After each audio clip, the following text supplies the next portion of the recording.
Welcome back to our special broadcast on the passing of Pope Emeritus Benedict XVI. We're joined now by Joan Lewis, the founding bureau chief of EWTN's Vatican office, and Dr. Matthew Bunson, the executive editor and Washington bureau chief of EWTN News. Thank you both for being with us. Matthew, you've been in Rome with all of this coverage. Some say that the 24 years that Pope Benedict spent with the Congregation of the Doctrine of the Faith, now the Dicastery on the Doctrine of the Faith, were more influential than his 8-year papacy. Tell us why. Well, if we look at his life as a theologian and a leader in the church, we can look at 4 different eras. His time as a theologian, including the Second Vatican Council, his time as an archbishop in Munich and Freising. But then we can look at his time at the CDF, and then we can look at his time as Pope, and then we can look at his time in retirement. I agree with the idea in many ways that his time as prefect for the Congregation of the Doctrine of the Faith was the most influential. Why? Because it was in that position for several decades that he partnered with John Paul II in crafting so many of the important documents in the life of the Church, including, of course, the Catechism of the Catholic Church, but also having that positive effect as prefect of helping to form Catholics, helping the Church also to implement in a very real way the Second Vatican Council 20-some years, 30-some years after its conclusion.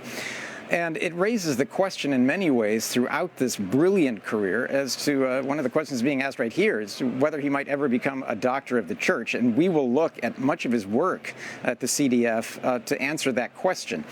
He remains, partly as this prefect for the congregation, one of the greatest theologians in the history of the Church, one of the greatest theologians certainly in the last century. One of the open questions about being a doctor of the Church is the eminence of your teaching, and you have to be a declared canonized saint. I think there's no argument that he is certainly qualified on the theological side. Only time will tell. It's up to God as to whether or not he will eventually be canonized. And that's definitely something that Pope Francis could encourage. We look forward to your analysis on that. I know you'll have that soon on the Catholic News Agency. Joan, you're the founder of EWTN's Rome Bureau. You saw our Pope transition from Joseph Ratzinger to Pope Benedict XVI, and you knew him for those 30 years. What was most significant about him? I think I always approached him just as a person. I think that's what I do with a lot of people. I didn't think of him as a preeminent, theologian or in his particular role, obviously at the congregation. Although I knew all of his work, I read what he wrote. But it's just as a human being. He was so wonderful. He was so down to earth. He was so, I've often described him as a gentleman and a gentleman. And that's what he was. And when people got to know him, it was, wow, this isn't the man we're reading about. And the gentleness with which he received people. He wanted to be there for you. You came to his office at that moment. How can I help you?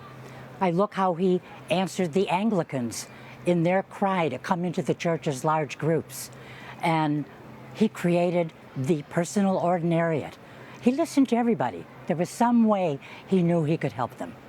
That's beautiful, and I know it's a legacy that remains for friends and adversaries alike, that he was a gentleman and was very present. Matthew, one of Pope Benedict's greatest phrases was the dictatorship of relativism, a great gift to the Church. He found that to be a significant enemy of the Church, relativism. How did that change how we view ourselves as Catholics? Well, we go to 2005, on the very day of the start of the conclave that elected him Pope. He delivered a homily on that very question, on the dictatorship of relativism, where he really coined a phrase that many in the secular media assumed that phrase alone would have blocked him from being elected Pope. It betrays a certain ignorance about Joseph Ratzinger, especially considering that his concerns about relativism, about the impact of secularism, date all the way back to the 1960s when he was a young theologian. You can read about it, for example, in his masterpiece of a book, 1968, Introduction to Christianity. But his concerns then were, this is a major theme throughout his entire life as a theologian and then as Pope. And what he's warning us about, and we have seen come to pass in such searing fashion in the years since his election, is this worry that the Church might succumb or quarters of the church, corners of the church, might succumb to the idea, to the appeal of relativism, watering down the faith in some false hope that we might be able to appeal to broader culture while losing our own identity and really losing the antidote to the very problems of modern society. So Benedict was a prophet in so many different ways, but I think he was also so wise in reminding us about remaining strong in the faith in the face of these great challenges culturally, and the greatest of these right now is relativism. A prophet and a pastor. Joan, we're seeing Pope Francis give women prominent roles in the church. What can you say about Pope Benedict's stance on the role of women in the church and how he reached out to them? Well, I think if you look back on it compared to Pope Francis's naming of women, and each nomination comes out as a big news story, I think it was probably the understated way in which, for both John Paul, you look at his beautiful letter in 1994, the letter to women, before we went to Beijing to talk about women. But I think it was more of an understated placement of people in the Vatican, of nuns, of lay women. And you know, when you think about it, in his retirement, who did he choose to be at his side but his longtime wonderful friend and almost son, Archbishop Gonschwein? He chose 4 consecrated women to spend these almost 10 years with him. That's a very intimate setting, but he just had that trust. And he knew these were the 4 best people that could be with them. He didn't choose seminarians or priests. So, I think we've seen a lot of them these days. They never sought the spotlight. Neither did he, as a matter of fact, because if there was a man who was humble with capital letters, it certainly was him. But there was a great admiration for what John Paul called the feminine genius. And a beautiful testament to friendship. Matthew, the media's perception was that Benedict was God's Rottweiler, and a lot came with that loaded phrase. Is that a false characterization? Well, you asked me a little while ago in our conversation about his role as prefect for the Congregation of the Doctrine of the Faith. It was in that position that he largely acquired that nickname, along with others such as the Panzer Cardinal. What is so interesting about it is that it is such a misrepresentation and such a false title. Anyone who actually knew him, who interacted with him, who worked with him, understood, A, that he was a gentleman.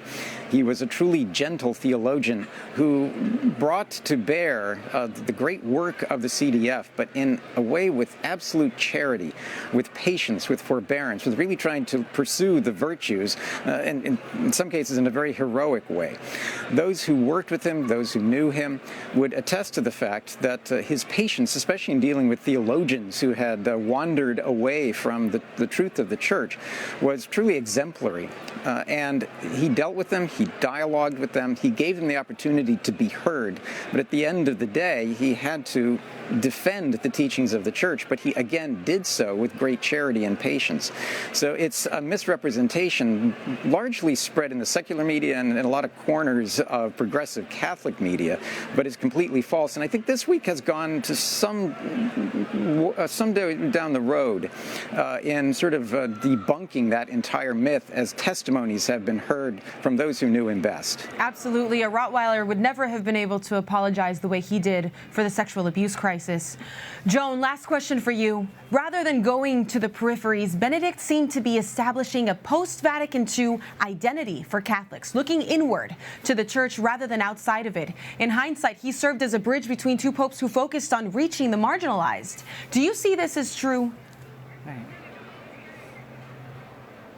Well, you know, I do, because when Benedict was elected, he knew, as the whole world knew, it had even been in print, that he was following in the footsteps of a giant.